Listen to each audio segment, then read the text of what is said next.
I want to talk about career and ambitions because a lot of the time, most people don't know really what they want or even their strongest traits until they get older. And by then, it's almost like the doors have closed. And it's pretty much a shame.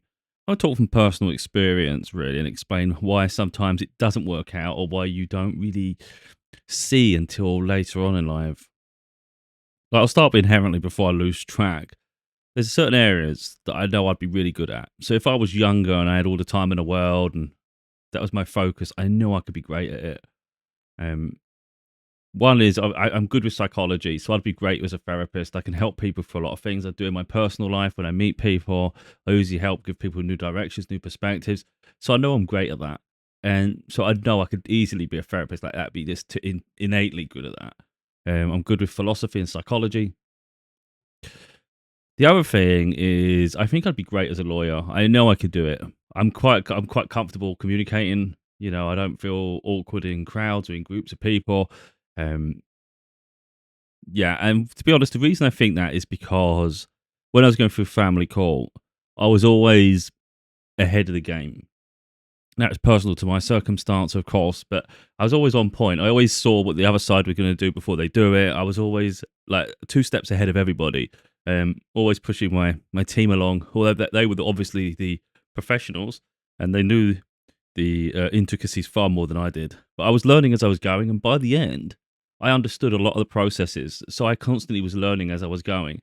So, like for instance, when we first started the court proceedings, my solicitors, um, they wrote the statements. So I'd speak to them, they'd take it on board, they would write the statements, and I would sign them.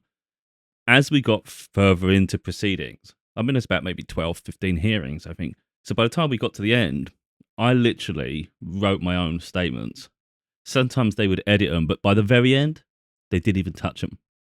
They were so comfortable with how I wrote, um, and communicated. They didn't even touch it. They said that's perfect. We'll just leave that as it is, and we'll submit that. So I know I have an art within it. I can communicate. I can write, and of course, if I can write books, it stands to reason. But I think personally, if I'd thrown myself into that side of that career, I think I could have thrived with it because when my mind's focused on something and it really does fire, I get really excited. Then I just focus everything on it, and I can do well. My problem is when something doesn't interest me, my mind switches off. So I've passed the course at university, but it was a IT computer course. After that, the studies were boring as hell. I can't stimulate myself. It wasn't what I want to do. Good with computers. Don't want it as a career. That would mind numbing.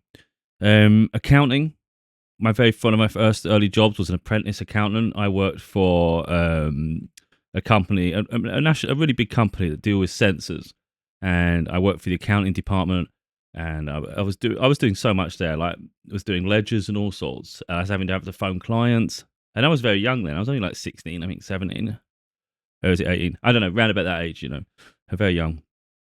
But I was only getting like £40 a week, and then I had to go college a couple of times a week as well. So it was like, this isn't worth. I'm not getting anything out of this.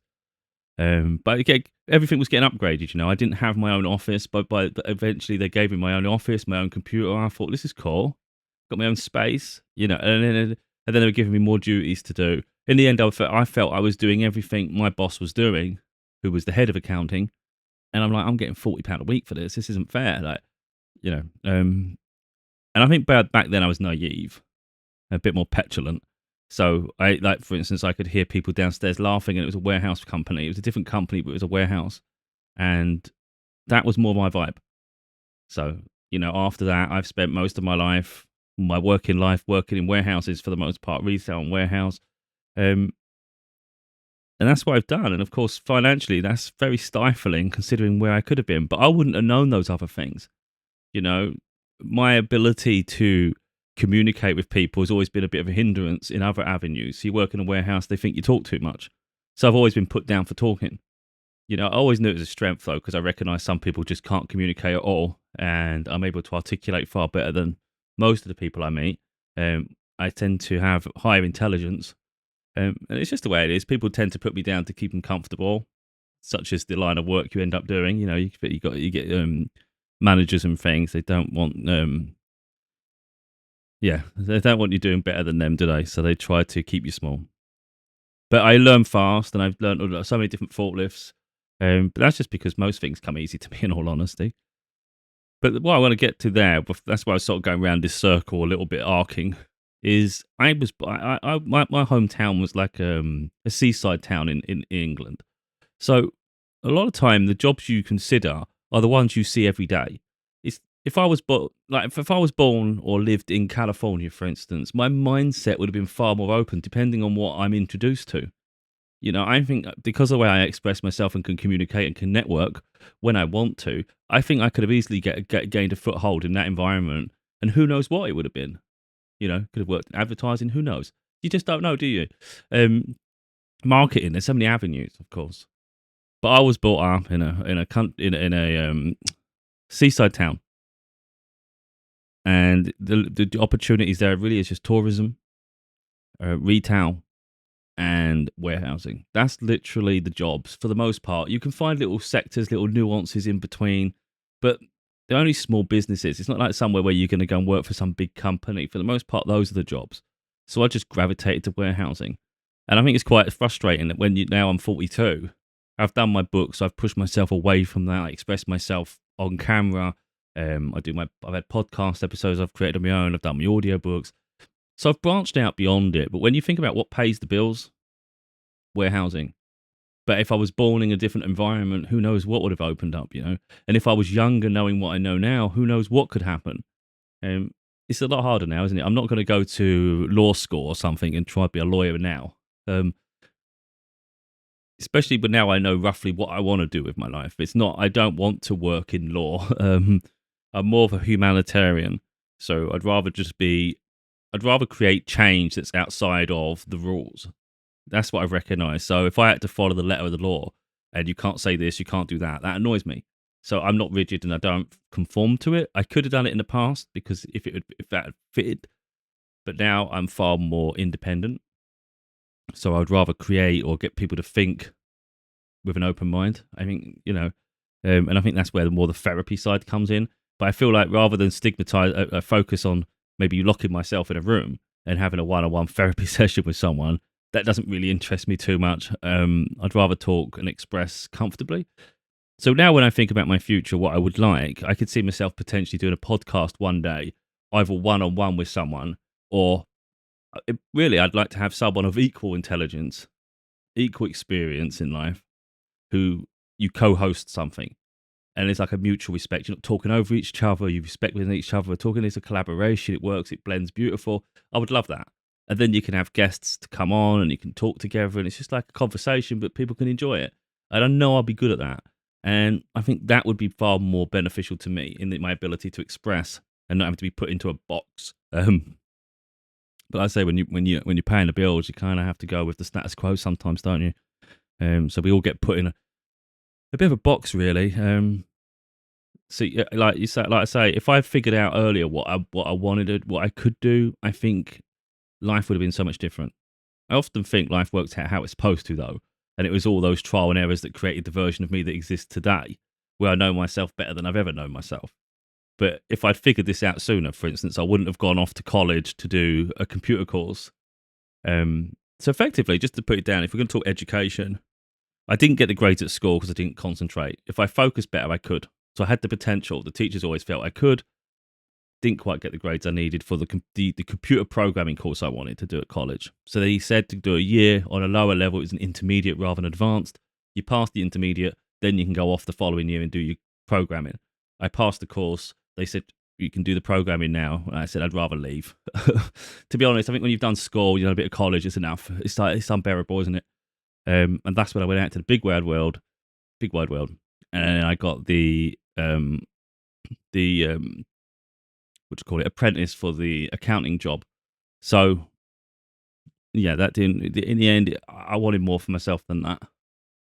But yeah, I mean, you see people anyway. It drives them to madness. It's not the most fun position. I don't think that would never have fulfilled me. If it didn't fulfill me at 18-year old, it ain't gonna fill me today. So I don't regret that at all.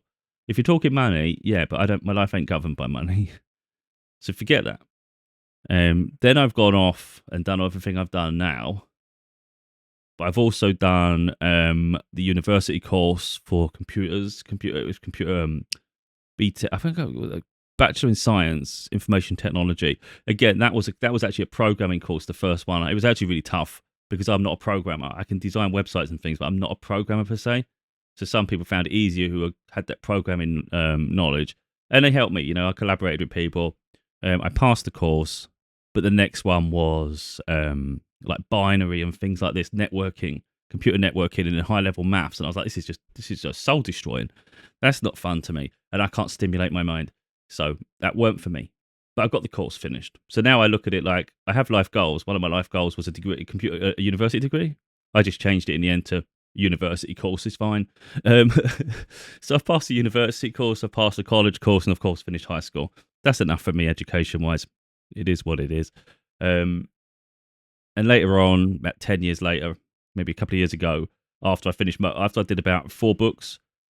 Yeah, I think it was after I finished 4 books. I did it English. I started doing English language and literature for university.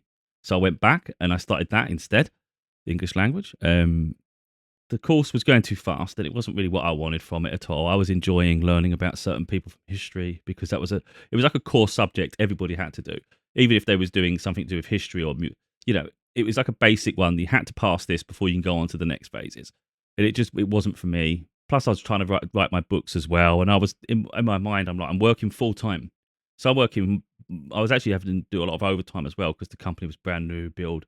So it's like, I don't, you felt obligated to sense to your colleagues. So I was working like 60 hours a week. I'm having to do college. I'm in university, which was a minimum of 18 hours a week. So you're trying to blend them together. I'm trying to write my books, trying to live life, not a workhorse. In the end, something had to give. And the university course wasn't fulfilling me at all. It's like you could have a degree one day, but what's the point if it doesn't serve a purpose and there's no need for it? It's just, well, who are you doing it for? And when it comes down to it, it's like, oh, let it go, let it go. Um, and since then, I've done 2 more books. So now I've got 6 books. And I always said that anyway. I'd much rather have the books than the degree. It's personal to me. I'd rather have that. A book is original. If you don't do it yourself, it would never exist. A course will always exist, won't it? And it's hardly original. And that's just how I felt. It wasn't ability to be original really through that. But what I've learned along the way is I'm figuring myself out. I'm learning more about what I'm great at myself.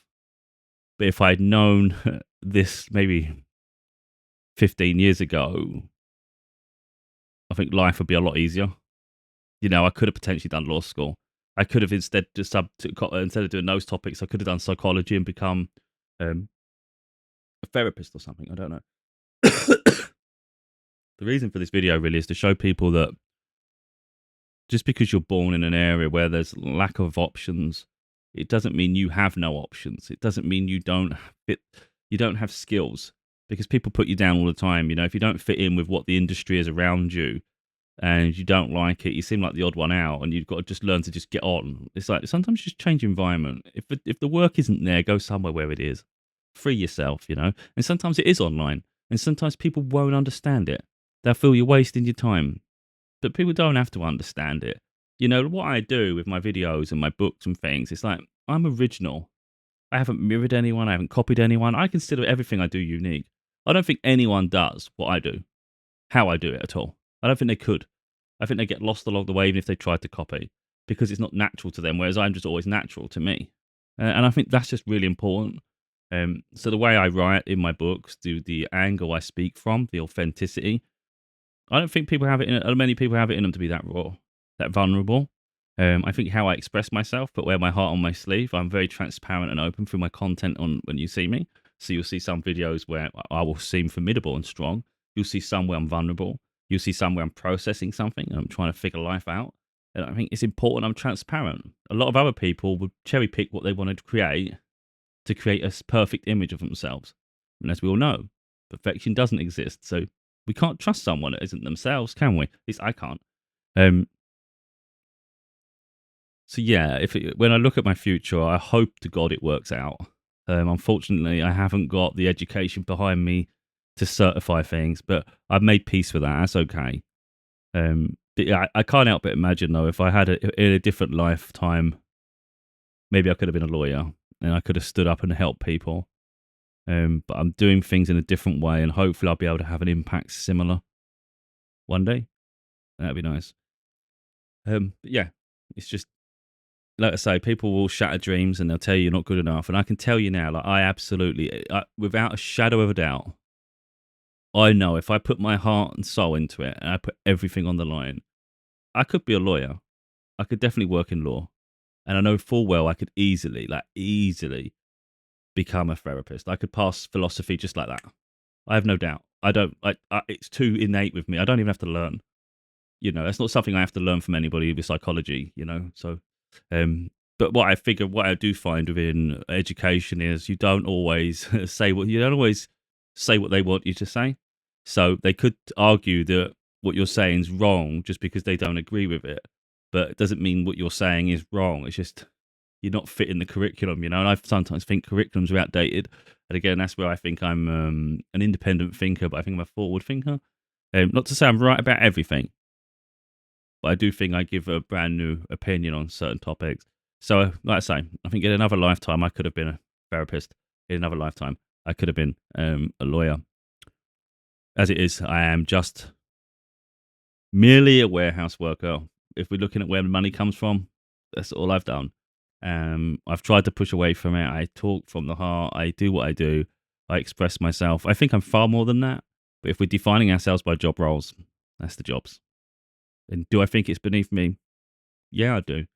But unfortunately, that's just where the industry is, where I'm from, and what's around me, and it's frustrating because, like I said, if you're born in another area, then your options are far higher, and I think that's the thing. So you get people that are born to better opportunities, and they'll look on and wonder why other people do menial roles or why they don't have that, and it's like well, not everybody lives in a privileged area where there's such an expression of our personality that literally you can find something that you truly gravitate to. We don't all have that. But what I would say is we do all have innate abilities and skills. And just because mine is, I think, just more intellectual, doesn't mean other people can't have more artistic expression. So you could do dance, you could do sports, there's all sorts of things. Um, so I would say don't give up on a dream though. Like for instance, if I truly wanted to be a lawyer now, but I've got other dreams for myself, it's just realizing it. But I recognize it's important for me that I do my own thing. I don't necessarily work for someone. I don't think that's my path to literally work for a company. So like to do that, you have to work for a law firm or something. I don't see it, so I don't think it's worth the effort for me personally. Like that's not. I don't see my future there now. Um, but I think I had the potential. When I say potential, it doesn't mean I could definitely have passed. I think a law degree is incredibly hard. I don't think that's something you can just go, oh, I could do that. That requires a lot of education, and I'm fully aware of that. Whereas the psychology side comes naturally. So I think I could easily become a therapist. I think I could do it now. Without a certificate, I could help people. So what does certificate mean? Nothing to me. But yeah, work. I think something in law would definitely require a heavy amount of like sacrifice, in the same way it would be a doctor. You can't know the human anatomy without learning about the human anatomy. I think law is just the same. Um, Hopefully this has gone some way to sort of like making some sense because it was about really just believing in your talents, your skills, and sort of like maybe connect the dots before you get too old that the dots make no sense. Um, there's no point like having an epiphany at 80 years old and go, you know what? I'd be good at that. It's like figure it out quicker. Figure it out quicker, as soon as you can, and then adjust your life and start navigating to where you see your strengths. And the biggest thing is don't let anyone crush a dream. People always do that because a lot of people they play it small, they give up on their dreams, and you going after yours makes them very insecure. So always follow your heart, I think, but be realistic with yourself as well. Though, don't. There's no point me saying I could be a lifeguard when I wouldn't say swimming's my biggest strength. So we've got to be realistic with our attributes. But like I said, there's certain things you wouldn't even think of probably, and you may be good at it. And sometimes, like I say, it comes down to really what you are attuned to. So like, what's in your area, where I come from. I don't think UK, in all honesty, has a lot of artistic opportunities. I don't, or at least we're not given that. At least when I was at school, it was never promoted. Now they have that media studies and things. I never had media studies at school, so it wasn't something that was but I wasn't educated on it. It was very basic subject. So hopefully in schools they're a bit more expressive with what you can do, because I don't think we should all just be stuck in a box, be miserable for the rest of our lives. And that's what defines us. I think we should be far more free, and then find what really fulfills us, and then gravitate to that. Um, and hopefully figure out what we're naturally like compatible with. Where does your strengths take you? See, I'm quite outspoken, and I'm very injustice bothers me so much, which is why I gravitate towards the legal side, to create justice. But then I also process life very well, and I hate the fact that people keep themselves small, so they struggle with change, but they also struggle to adapt um, beyond the people around them. So they keep themselves small because of the doctrines forced upon them by society and their community, especially those closest to them, like family. So I like to empower people beyond that to find the strength in themselves, and that's where the psychology comes, which again becomes the therapy. So I think that's where I would naturally gravitate. But for the time being, I have to look for work in a warehouse, and that seems so stupid, doesn't it? But such is life, I can't magic these opportunities. I'm not going back to university. I'm not doing it. So, yeah, life is life.